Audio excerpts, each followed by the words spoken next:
Hello and welcome to Conversations with Nurit. I am Nurit. I'm speaking with you today from Budapest, Hungary. And my guest today is Fred Donaldson, who comes to us from Stockholm, Stockholm, Sweden. Welcome, Fred. So nice to meet you. Thank you. Good morning. Good morning. Yeah, it's good. Finally, I am interviewing somebody in the same time zone. Yeah. Usually I don't know if I should say good morning or good evening.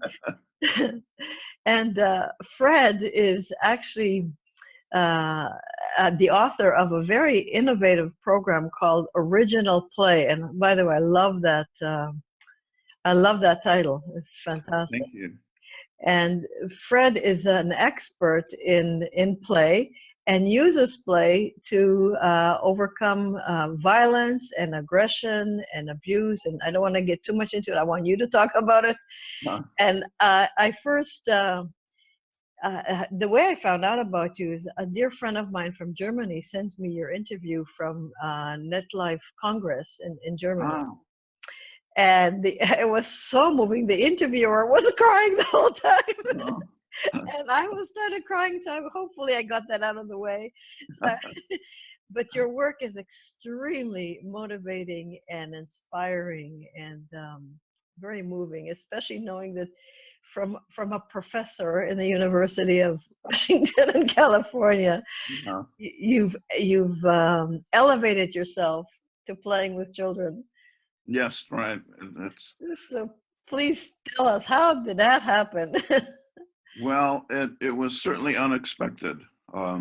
As a university professor, I began to wonder about whether or not the university was the right place for me. I was fired from 2 university jobs 2 years in a row. And it forced me to think about that. Is that really what I want? Is this the place for me? And I decided that it really wasn't. But I had no alternative. I had no plan of what to do. I took a year and finished writing a book and became a California surfer. Yeah, really, that's what I did. I lived on a beach in Southern California. But it got to a point where I couldn't pay the rent. No. So it was a very practical kind of situation that I needed something to pay the rent. And a friend said, Fred, I know a really nice school. Why don't you go and see if they have a job? And I really didn't want to. I had no experience with kids. That was not an interest of mine. But I decided I better do it because I need the rent money. So I did. I went, and the course director asked me if I had experience, and I didn't, not with children. And he gave me a job as a teacher's aide. And that only lasted a week because I didn't take directions very well. And that was the whole job. The teachers were constantly asking, where's Fred? What's he doing? And I was on the ground with kids. So the director called me in and said, Fred, this isn't working. What can you do? And I didn't know.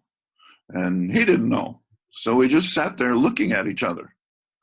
And all of a sudden, and I have no idea where this came from, I just blurted out, I'll be a special teacher and play. Yeah. Just came out, boom. And he said, okay, do that. And then we looked at each other like, well, what does that mean? Because there was no job like that at the school. Yeah. I just made it up in my head. Yeah. Neither one of us knew what it was I was supposed to do. But the next day came and I had to do something. So I showed up to school and just sat on the floor because I didn't know what else to do. Fortunately, there was somebody who knew what I was supposed to do. Yeah. The little kids. Yep. Climbed on me, jumped on me, crawled all over me. And then it was clear. That's my job. I'm a teddy bear.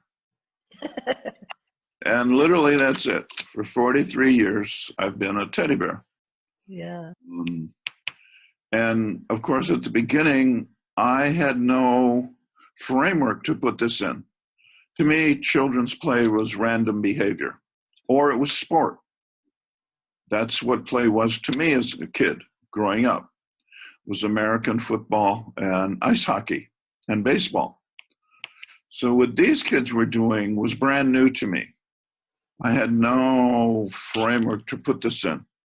And being a university type, I look for patterns, I look for frameworks. Mm-hmm. And every day after school, I would write down what happened to me. Everything I felt, everything the kids did, everything I did. And it was by going back, looking at my notes, that I realized, oh my gosh, children's play has pattern to it. Wow. And like much of science, we find pattern where we don't always expect it. Mm-hmm. I found it. There were three patterns right away that I could see. One was how to use my eyes. Oh. That they seem to have a look that they gave each other that says, I know how to play. Wow, that surprised me. Second pattern was touch. They began touch on the hands and the feet. And as trust developed, the trust moved up until finally you're touching the head. I didn't know that. That was brand new to me. And it was important to recognize that the kids didn't talk to me about what they were teaching. If I wanted to learn, I needed to pay attention. This was all nonverbal learning. Mm-hmm. It was the third pattern that struck me the hardest. And that was that there was no contest in the children's play. Wow. And I thought, well, that's not possible. That's all the world does is contest. So how could these kids be doing something different? And at first I thought, okay, it's just the behavior today. It's just a small group of kids. This is not really a pattern. But the pattern kept holding day after day, week after week, month after month. There was no contest. That means no winning and losing, no blame, no fault, and no revenge. I thought, well, that's just absolutely inhuman. It's in adult. Yeah, it just can't be. Everybody who's grown up with a brother and sister recognizes all the little fights you get in, and those fights escalate. Mm-hmm. These kids didn't do that.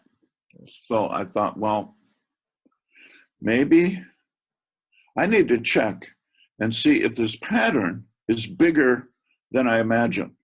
I can't just do it with a group of kids in one school. Mm-hmm. So I decided to go to Mexico. Mm-hmm. And I wandered a border town, Tijuana, looking for street kids. And I would find kids from, roughly 10 or 12 to 18, 19, 20 years old. And I'd see them in groups on corners or parks. And I'd get down on my hands and knees and just crawl up to them and start touching. I had no idea what to expect. And what they did surprised me, because they jumped on me and started to play just like the little kids back home. No talking, no aggression, nothing. And when I finished and went back home, I thought, wow, how can that be? Why didn't they fight me? No. Why didn't they ask for money? Why didn't they steal my money? I didn't have the answers. I didn't know. Didn't make any sense. So I started playing with all kinds of kids. Children with schizophrenia, autism, cerebral palsy, Down syndrome, gang members. And they all play the same. Wow. I just didn't know what to do with that. That made no sense to me at all. Mm-hmm. Mm-hmm. Children with autism play just like normal kids. Amazing. That's not supposed to be. Yeah. Science doesn't say that. So the pattern was getting bigger and bigger. And eventually, after maybe, 10 years, I decided maybe the pattern is bigger than kids. What would that mean? Maybe animals know this. But I wasn't an animal person. I had no idea what to do with that information. Yeah. It just, I didn't know what to do. And one day a friend said, Fred, I'm going to a wolf reserve. You want to go? Yeah, I've never seen a wolf. So I went, and we're sitting there looking at the animals, talking to the biologist. And I said, I want to go in and play with them. And he said, Fred, you can't do that. Those aren't pets. Nobody does that. I said, yeah, I know, but I want to do that. So he took my request to the owners and the board, and they said, yes, Fred can do it with 2 rules. Fred can't hurt any wolves. Whatever happens to him is his own problem. Perfect rules. So I spent years playing with baby wolves and adults. And they played just like the kids. Same eye contact, same touch patterns, same no contest behavior. And I thought, wow, well, this doesn't make sense. The pattern couldn't be kids and wolves. So then a friend gave me a gift. And the gift was that I could travel anywhere in the world to play with wild animals, and they would pay for it. Wow. You have some good friends. Yeah, that's an amazing gift. Yeah. I ended up in Australia, living on a beach in the outback and playing with wild dolphins for 5 weeks. Oh. Just like the wolves, just like the kids. I moved back to the United States and lived in the mountains of Montana and played with deer, elk, moose, bison, black bear, grizzly bear. It was all the same. Same touch, same eye contact, same no contest behavior. That's when I got the idea, this is a pattern of all life. This is a gift from creation to all life. This is not a cultural thing. This is not a species thing. And that meant to me that the patterns of touch, the looks, the trust, the sense of belonging was communicable across all life, regardless of species, regardless of culture, regardless of medical condition. Nothing mattered. Mm-hmm. I thought, oh my gosh, you mean we're given a way to stop conflict and war, and we choose not to use it. That's right. That's it. Yeah. And not only do we choose not to use it, we train it out of our children so they become just like us. Exactly. And it was, wow, this is devastating. And I thought, well, who am I going to talk to about this? Who am I going to tell that children have the answers to war and peace? I said, nobody's going to believe that. So for 5 years, I didn't talk to adults about it. I shut down, just didn't say a word. It got to a point where I needed or wanted some affirmation by adults, by that world. And I found it in the writings of St. John of the Cross, St. Teresa of Avila, Rumi, Hafiz. And I thought, oh, wow, somebody knows what I know. Oof, I'm not alone. But I realized that much of what was written was nice idea. There was no action program. And what the children were providing me was an action program. It wasn't peace as a noun. It was peace as a verb. And that was powerful. Oh, wow.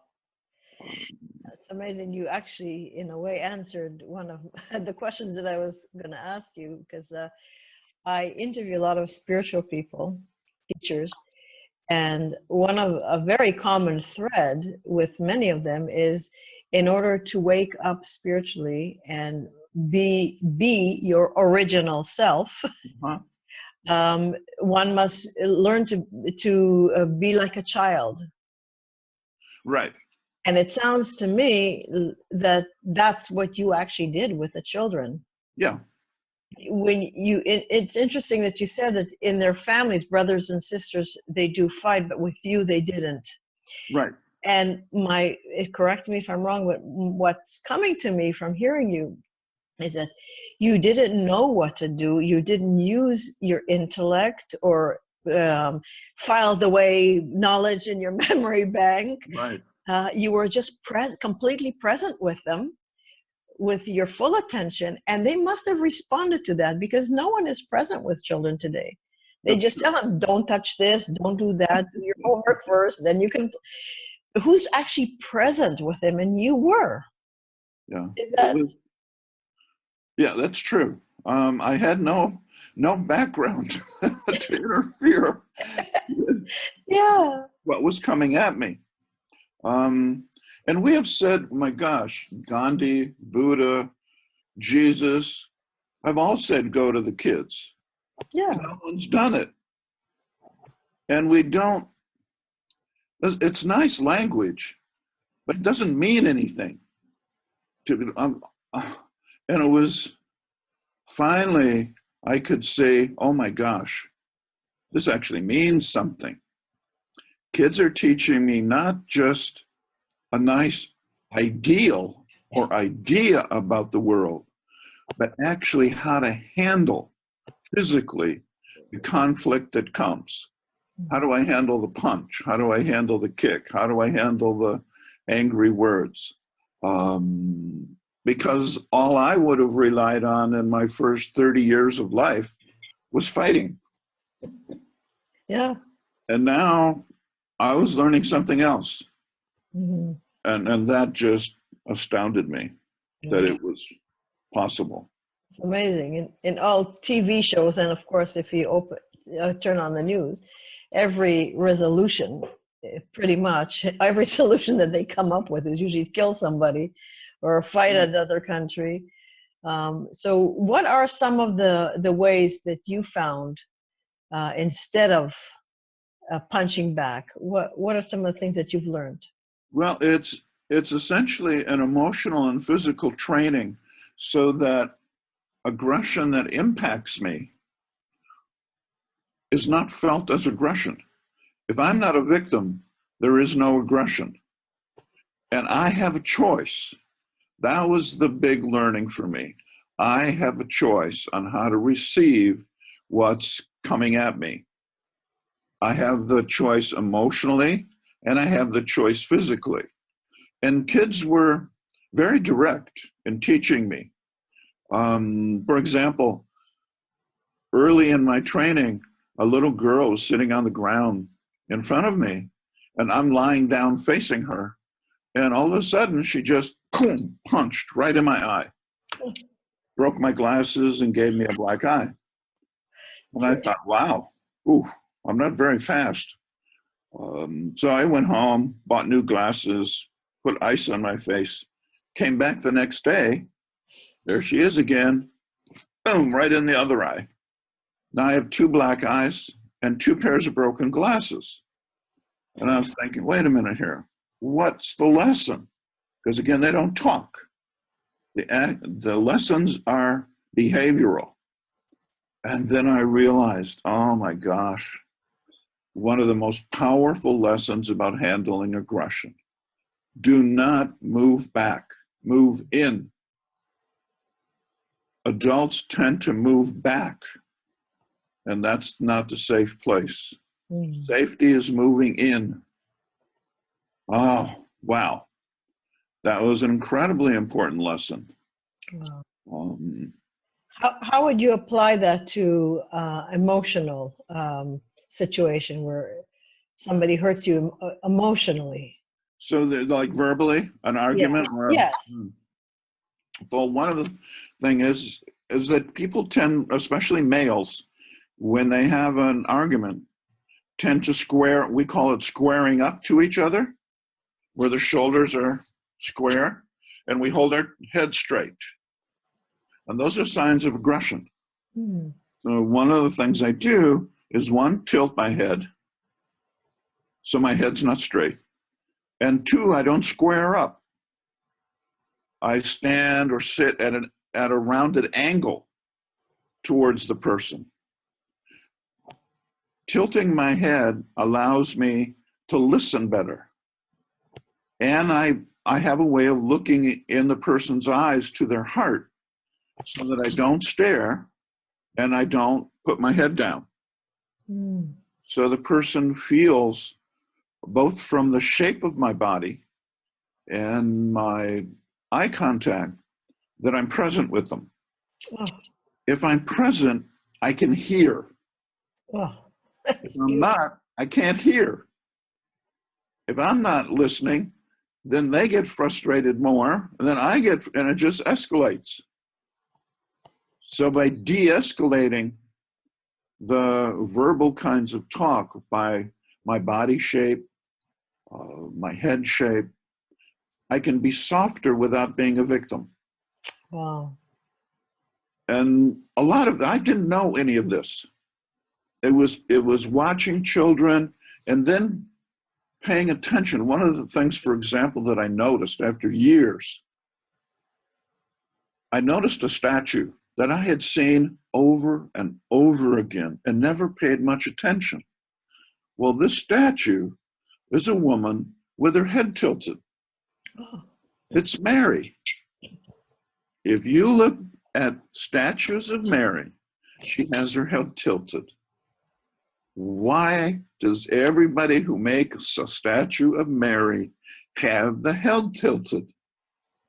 And imagine what would happen if in your room you put a baby on the couch behind you and had a whole group of women come in and look down at the baby.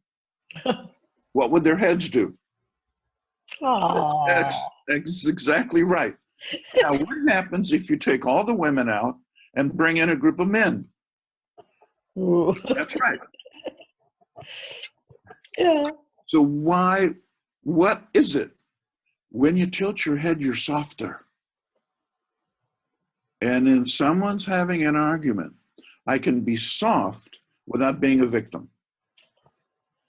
That's a brand new thought for males.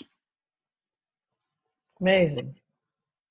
And so and all of this is learned from incredibly thousands of hours of practice with kids. Because Wow. I had to figure out, how am I supposed to handle all of the aggression that many kids bring because they think play is fighting? And how do I handle it without hurting kids, without getting myself hurt, and providing them an alternative way of handling aggression themselves? Essentially modeling no revenge. Wow. Amazing. Must have changed you tremendously to be in that role. Yes, it has had a great impact on just the kinds of conflicts that I've gone through and normal adults go through. Divorce, how to handle a divorce situation without anger, Mm. without blame. If adults could learn to do that, my God, we changed the whole legal system. I know. Lawyers will be out of a job. Yeah. I know. And that's the idea. Yeah. Um, I know. When I got divorced, and the lawyer gave me a 14-page book. What are you doing? yeah, I don't need this. there's just no need for all that stuff. Yeah. And another big issue is handling cancer. Oh, I work with a lot of adults with terminal cancer. really? And the whole cancer world, from hard science to public information, word of mouth, doctor information, is all fight, destroy, kill. That's how we deal with cancer. Yeah. When cancer patients work with me, I say, we're not going to fight cancer. We're going to play with it. Oh. And that's such a revolutionary idea that they look at me like, well, what does that mean? That has no meaning to them. And they'll say, Fred, look, my life depends on this. I can't play. I have to fight. I have to win. And I say, I know. That's why we're going to play. Play gives you a better chance of winning, of surviving, than fighting. And that's a revolutionary idea. Can you give us an example of? Yeah. A woman came to me. She was in her 70s. She is a Catholic nun. And she was told to imagine great white sharks and army tanks in her body, killing the cancer, eating it and exploding it. And she said to me, Fred, I'm a Catholic nun. I can't have all that killing going on in my body. Well, what am I supposed to do? I don't want to die. And I said, okay, get down on the floor. So imagine a Catholic nun in her habit on the floor. And I say to her, I want you to be a cancer cell. And I want you to act like you imagine a cancer cell acts to other cells. I'm going to be the other cell. So you're going to come at me. So she came at me and punched and kicked and fought. And I played with it. Wow. The way I play with children. And then that was for a few minutes. We stopped. And I said, well, now we switch roles. I'm the cancer cell. You're the healthy cell. I attack you. You have to play with me. So we did that. And after a few minutes, we sat down and she said, I get it. Wow. So in her body now, she sends out her healthy cells to play with the cancer cells. Oh, she changed her habit. That's right. In more ways than one. Yeah. And that's exactly what I do with kids. Wow. So you change the entire framework within which you operate as a human being. Wow. So what advice would you give to people who are trying to, spiritual people who come to with so much intellect and they're told now you got to be innocent like a child? Right. How would they move in that direction? The best way would be to find a place in their environments, in their towns, villages, cities, institution type places that need volunteer help. Wow. In some places, it would be with cancer kids. It could also be with adults with Alzheimer's. Preschools. And just go and be with the kids. Don't teach anything. Don't talk. Respond if the kids talk to you, but don't initiate conversation. Just be there. That's all. And follow the lead that the children give you with touch. Don't start touching kids.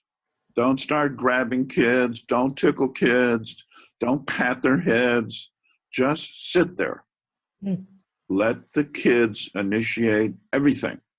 And you follow their lead. If they touch your hands, that means you can touch hands. That doesn't mean you can touch their head. So you really do, what it means is that innocence of childhood is openness. No ideas, no thoughts. It's what Zen tries to create in us. But here it is living, not just sitting in a nice cushion in a quiet place, but living with another human being and being open enough to not do your own thing. Wow. That's not easy. That's the purpose of the workshops and things I give, to help adults get to a point where they can learn from the masters, and the masters are the kids, not me, but the children themselves. And I always suggest start with babies and young children. Don't start with teenagers. Yeah. So tell me about these courses. Where can one find them? What happens in those courses? Well, the best way to find them would be to contact or look at the originalplay.eu website. An idea of the workshops is to introduce adults to the stages of touch and play that make them ready to play with young children. When I first started, I mentioned that for 5 years I didn't talk to adults. I didn't do anything with adults. Finally, I decided, Fred, you have to include adults too. So I gave my first workshop, and everybody came, and the adults said, yeah, this is play. And I said, hi, I'm Fred. And then I just started doing what I do with kids. I crawled around and started touching. That was so frightening that everybody in the room left. Oh, dear. And I was sitting there alone thinking, uh-oh, I did something wrong, but what was it? Oh, they're not kids.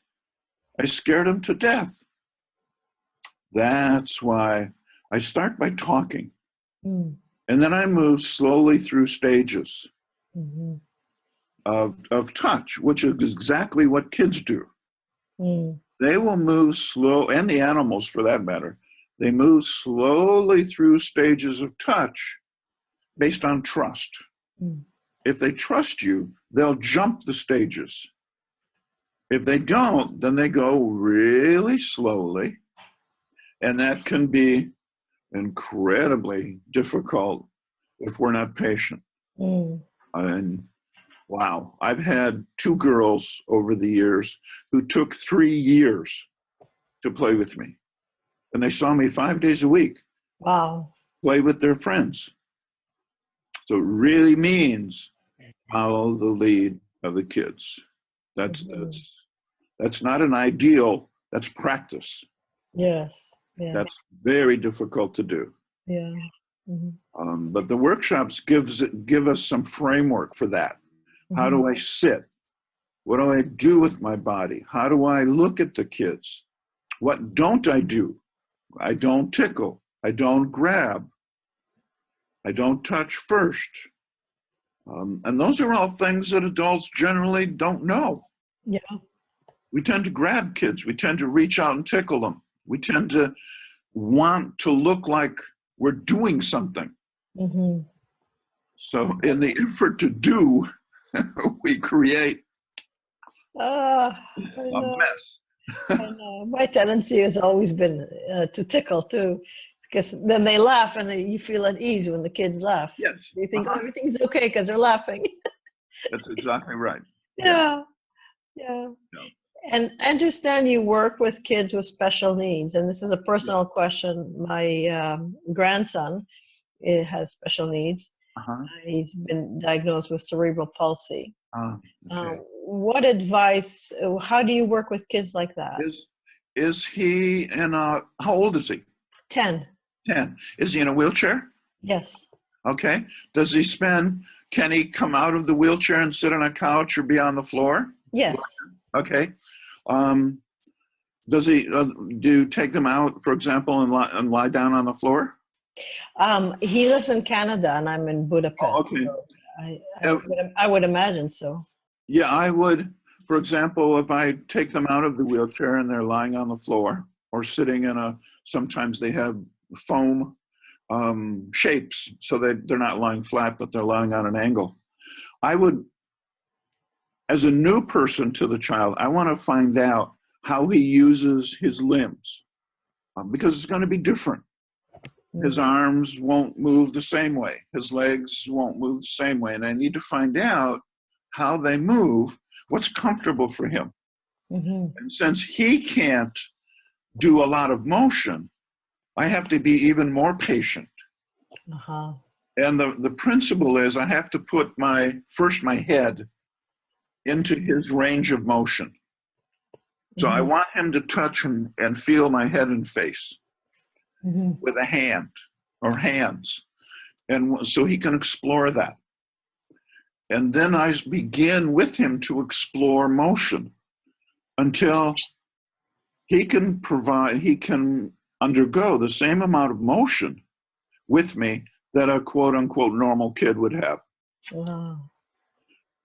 And that takes really paying attention. I had, for example, a boy and a girl who were about 4 years old. Both had cerebral palsy. And the boy could use his right arm much more effectively than his left. And the girl could use her left arm. So I arranged to have them lay down next to each other, intertwine their arms. So when she moved her left arm, it moved him. And when he moved his right arm, it moved her. And they just would smile like, wow, we're doing something. Great. One of the issues quite common with children or human beings with cerebral palsy, that they don't have the full range of interaction, and they often don't have the feeling that they can do something with somebody. People are always doing to them, but they don't have that sense of, wow, I moved him. Oh, wow, I have energy, I have strength. So you want to give that child the ability to say to himself, oh, wow, I moved, Dad, I moved, Mom. And that's important. Wonderful, wonderful. You have a book as well, I believe. Yes, it's called Playing by Heart. Oh, there it is. That's beautiful. Yeah, that's one of the most incredible photographs taken of myself, and in this case, an alpha wolf. That it's so calm. The wolf is so calm and present.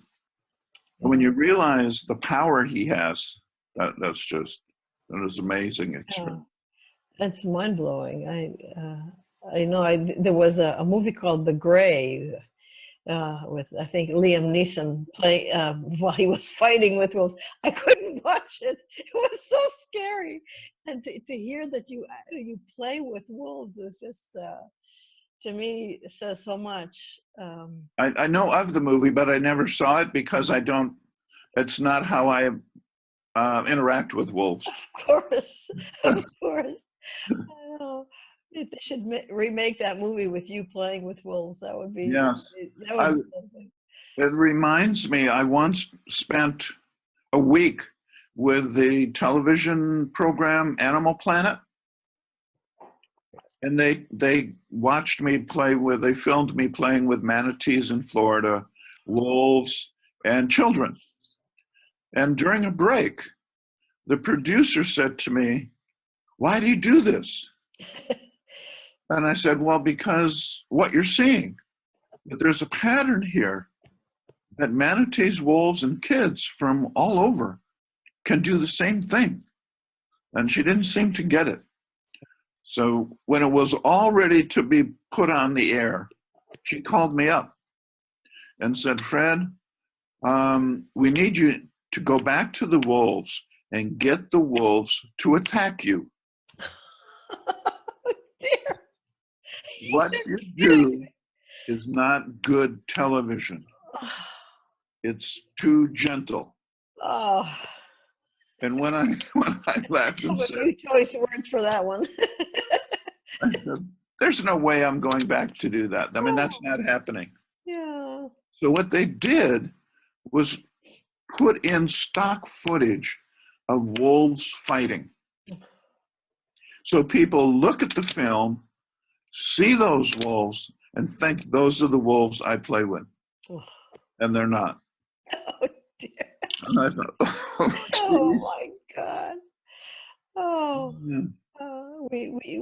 Humanity at this point wouldn't recognize peace if it bit them in the ass. I mean, it's Yeah, crazy. it's Oh, I'm constantly amazed. One of the things that I haven't figured out in 43 years of playing, that I played in Hallsmore Prison in South Africa with male and female prisoners.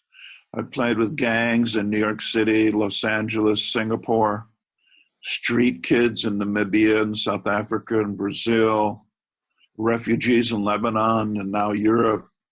wow. And none of the cases with street kids, gang members, and prisoners was there ever been aggression. And I don't understand it.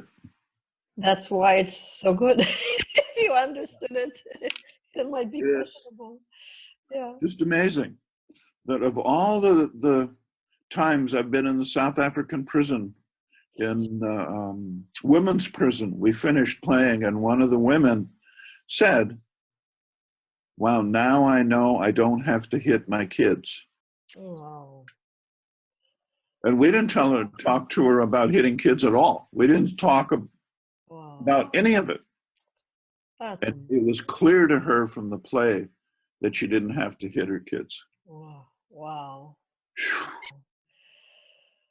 Um, That's it's on the one hand, I think this how could something so simple that's the key. be so powerful? Yeah. And then I think, well, why not?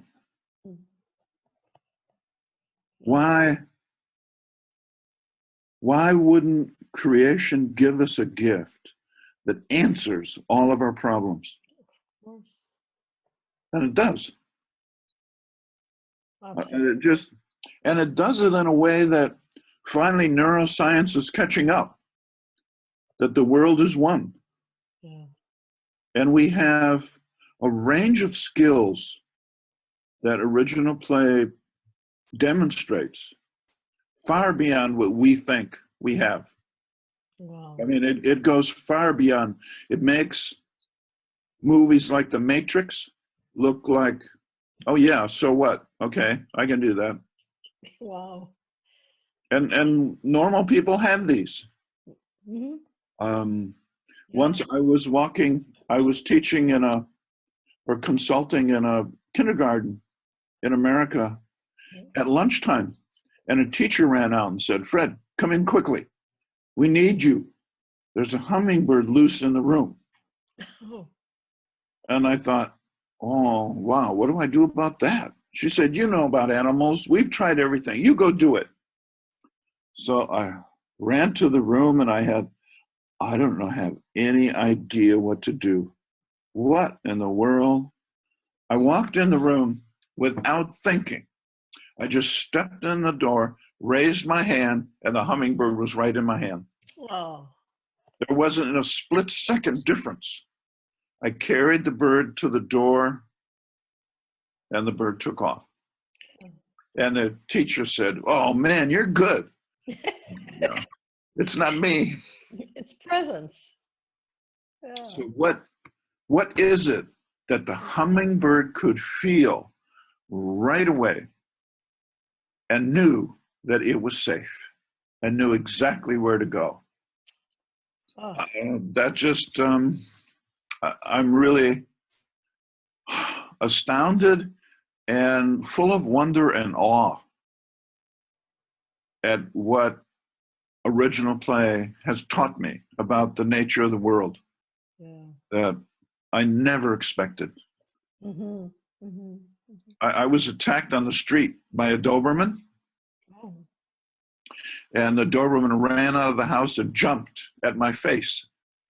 And it got to about maybe a foot from me and hit an invisible wall and fell down. Oh my God. And the dog then just walked around me and couldn't find any way to attack. Oh. So it came back around and sat in front and would growl and lunge. And every time it lunged, it hit that invisible wall and fell down. Oh. Well, my son-in-law is a neuroscientist. So I said to him, that's what happened. Now, why didn't my brain go into fear? What happened to me? And he said, what I can tell you is that your brain knew you were safe before the dog jumped. What I can't tell you is how your brain knows that. So imagine that we have brains that can act on an event that hasn't happened to keep us safe. That changes the entire world. And that's not science fiction. No. Original play trains us for that. What we've decided is to train children out of it and then retrain them in self-defense. Oh, with violence. Yeah. Oh my God. Oh my God. Oh, nonsense. Amazing. In your book, do you also talk about some of the skills that you teach? No. I learned early on that writing about the skills in terms of a teaching approach is a big mistake. They have to be experienced. I don't even approach it. Excellent. Because it's so easy, because the cultures I know of treat play as an entertainment process, a childish thing that needs to be let go of at a certain age. And so we come to it without the seriousness that's necessary. And that's almost a built-in flaw. And so in person, in a workshop, I can handle that. That can't quite be handled just by writing something. I tell the stories, but I'm still sure that many of the stories are too hard for people to believe, because that's not our world. Right. I think to a certain degree, a person needs to be present to really get the full impact of what you're saying. Yeah, yeah. Or at least be in the heart and to get it, because there's no logic to it, not the kind of logic that we've been trained with. That's right. That's exactly right. It's in a different mental and physical system, a different framework that we have to put ourselves in order to feel. It's almost a different world. Right. I'm Native American in part, and when I was little, my mother used to teach on the reservation, and she would take me and send me off with elders. And I remember an old man telling me when I was a little boy, Fred, there's nothing to be afraid of. And I looked at him and thought, what? The old guy's crazy. I can think of hundreds of things to be afraid of. Well, it's taken all these years, and I figured out he's right. You've come full circle. Geez. That's what the kids have taught me. Wow, that is fantastic. That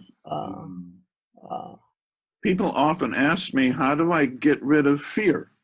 You know, if I'm playing with a grizzly or a lion or elephant, and I say, you don't have to deal with fear at all. Fear's a non-entity. Forget about it. What you have to do is something much harder. You have to learn to love. Mm. Without that, you can't play.